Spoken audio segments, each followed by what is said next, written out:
ইদানিং দ্বিতীয় বিয়ে করা নিয়ে অনেক সমালোচনা হচ্ছে, সমাজে এত অসামাজিক কাজ হচ্ছে, তা নিয়ে কোনো সমালোচনা নেই। দ্বিতীয় বিয়ে করা কি ইসলাম পরিপূর্ণ সমর্থন করে কিনা? ভাইরা আমার, এটা জানে না এমন কোনো মুসলমান খুব কম আছে যে ইসলাম একাধিক বিয়ে করাকে, পুরুষের জন্য একাধিক বিয়ে করাকে ইসলাম অনুমোদন দিয়েছে।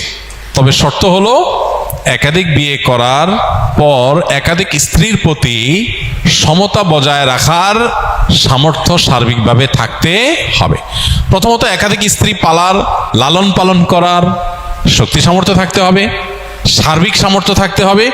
দ্বিতীয়ত, সামর্থ্য থাকলেই হবে না, ইনসাফ করার সামর্থ্য থাকতে হবে। আল্লাহ বলেছেন, ফাইন খিফতুম আল্লাহ তা'দিলু ফাওয়াহিদা, যার এই আশঙ্কা হয় যে না একাধিক স্ত্রী হয়ে গেলে একজনের প্রতি ঝুঁকে যাব, আরেকজনের খবর নেব না, আরেকজনের প্রতি বৈষম্য হয়ে যাবে, জুলুম হয়ে যাবে, ভরণ পোষণ দিতে গিয়ে একজনকে বাড়াই দিবে আরেকজনকে দেব না, এরকম যদি আমার ভিতরে কোনো একটা সাইডে ঝুঁকে পড়ার আশঙ্কা থাকে, বৈষম্য করার আশঙ্কা থাকে, ফাওয়াহিদা, তাহলে তার জন্য একটির বেশি করা তার জন্য জায়েজ নাই।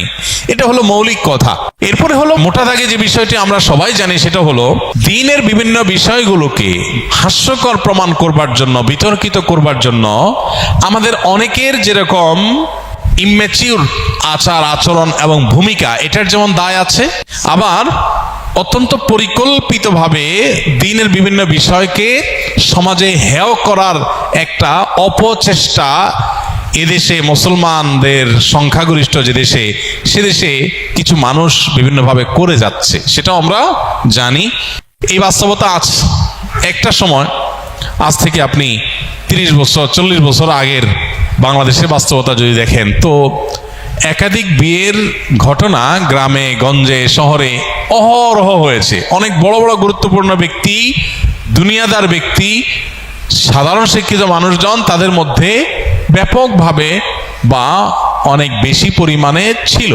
সেটা নিয়ে সমাজে কোনো উচ্চবাচ্য হয় নাই এবং ব্যর্থ হয় সেরকম দেখা যায়নি। এখন একাধিক বিয়ে করে একজন স্ত্রীকে নিয়ে পড়ে থাকা, আরেকজনের খোঁজখবর না নেওয়া, এরকম বৈষম্যমূলক অনাচার যেরকম হচ্ছে, এটা যেমন সত্য, আবার এটাকে কালার করার জন্য তিলরে তাল বানিয়ে রংচং মেখে এটাকে প্রচার করার একটা অপচেষ্টাও আছে। আমাদের সতর্ক থাকতে হবে, আমাদেরকে দায়িত্বশীল আচরণ করতে হবে। অনেক সাধারণ মুসলমান আছেন প্রপাগান্ডার মধ্যে পা দিয়ে ফেলেন, এবং অনেক সময় দেখা যায় আমরা নিজেরা এগুলোর কারণে ভুল সিদ্ধান্তে উপনীত হই। তবে আমি আবারও বলছি, একাধিক বিয়েটাকে শুধুমাত্র ছেলে খেলা, তামাশা, নিজের শুধুমাত্র মনের খায়েশ পূরণ করার একটা অস্ত্রে পরিণত করে দিনের বিধানকে, শরিয়ার বিধানকে যেন হাস্যকর বিষয়ে পরিণত না করি। দেখুন, কোনো ফ্যামিলিতে এরকম বহু ফ্যামিলি আছে, আমি পার্সোনালি চিনি, এরকমও আছে যে স্ত্রী কোনো কারণে স্বামীর সঙ্গ দিতে পারছেন না, সেভাবে সঙ্গ দিতে পারছেন না, শারীরিক অসুস্থতা হতে পারে, কত সমস্যা হয় মানুষের।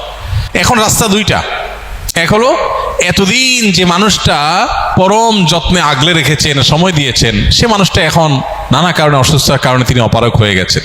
কিন্তু পুরুষ লোকটার তখনও পর্যন্ত তার আল্লাহ রাব্বুল আলামিন সে সার্বিক সক্ষমতা রেখেছেন, তার সে নিড প্রয়োজন আছে। এখন রাস্তা দুইটা, হয় সে আরেক বিয়ে করবে, আর না হলে এই স্ত্রীকে তালাক দিয়ে তারপর বিয়ে করবে। রাস্তা দুইটা, কারণ তার নিজের চরিত্রকে হেফাজত করতে হবে। তার চরিত্রকে হেফাজত না করে যেখানে সেখানে তার চরিত্রকে যে নষ্ট করে বেড়ায়, ধ্বংস করে বেড়ায়, সমাজ ধ্বংস হবে, সে ধ্বংস হবে।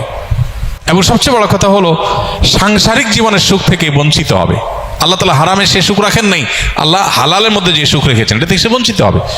তো এই ক্ষেত্রে প্রথম স্ত্রী দেখা যায় স্বপ্রণোদিত হয়ে চান যে স্বামীর এই ক্রাইসিসটাতে এটা যেন দূর হয়, তার জন্য কোনো পজিটিভ উদ্যোগ নেই, স্ত্রী চান। তো এরকম আরো বহু অপশন আছে যে অপশনগুলোতে একাধিক বিয়ে করার দরকার হয়। আল্লাহ রাব্বুল আলামিন যা বিধান হিসাবে দিয়েছেন তা আমাদের জন্য কল্যাণকর, আমাদের বুঝে আসুক চাই না আসুক। অতএব এইটার ব্যাপারে যদি কারোর মধ্যে বীতশ্রদ্ধ ভাব আসে, তাহলে সেটা ঈমান হরণকারী বিষয়েও পরিণত হতে পারে, সেটি আমাদের মাথায় রাখতে হবে। কিন্তু সেই সাথে মনে রাখতে হবে, এটাকে ছেলে খেলায় পরিণত করা, হাস্যকর জিনিসে পরিণত করার মতো ভূমিকা যারা অবতীর্ণ হন, তাদের আল্লাহর কাঠগড়ার আসামি হতে পারে। সাবধান থাকা উচিত। যখন দ্বীনের বিভিন্ন বিষয়কে হেয় করার অপচেষ্টা চলছে, তখন আমি হেয়কারীদের হাতে কোনো অস্ত্র তুলে দিচ্ছি কিনা, আমার দায়িত্ব জ্ঞানহীন কোনো মন্তব্য বা কাজ দিনকে হাসির পাত্রে পরিণত করছি কিনা, অনেক বড় ব্যাপার, অনেক বড় দায়িত্বশীলতার ব্যাপার। এমনি বেশি আমল করতে পারি না, এর মধ্যে আবার যদি আমার কোনো দায় চেপে আসে যে আল্লাহর দিনকে, দিনের কোনো বিধানকে হাস্যকর করার ক্ষেত্রে আমার কোনো ভূমিকা সেখানে হয়েছে, তো সেটা কত বড় দায়ের ব্যাপার। আল্লাহ আমাদেরকে দায়িত্বশীল আচরণ এবং ভূমিকা রাখার তৌফিক দান করুন।